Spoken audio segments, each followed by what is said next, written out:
Ayun po, ihahanda na muna po natin itong ating ang nakulimbat sa ating rep na hindi gumagana. Hugas-hugas muna tayo.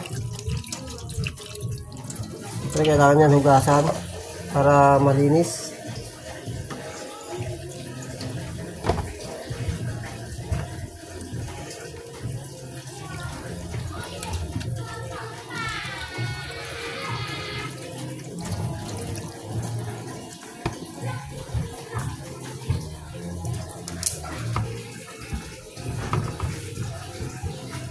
Yun po sa mga bata na gusto rin matuto magluto, kapag pagdating po sa mga paghihiwa, umanap po kayo ng matanda para siya yung ano ng paghiwa, kasi hindi po talaga pagbata itong lalo na itong hiwa-hiwa.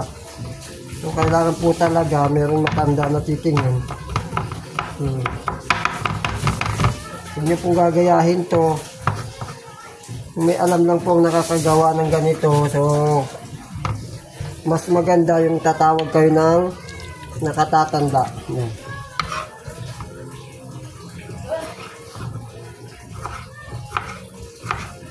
Yan.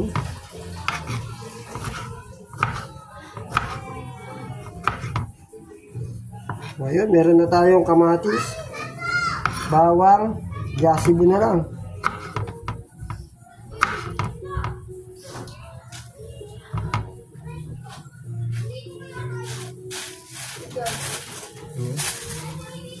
Nagdasalan para to. Yan.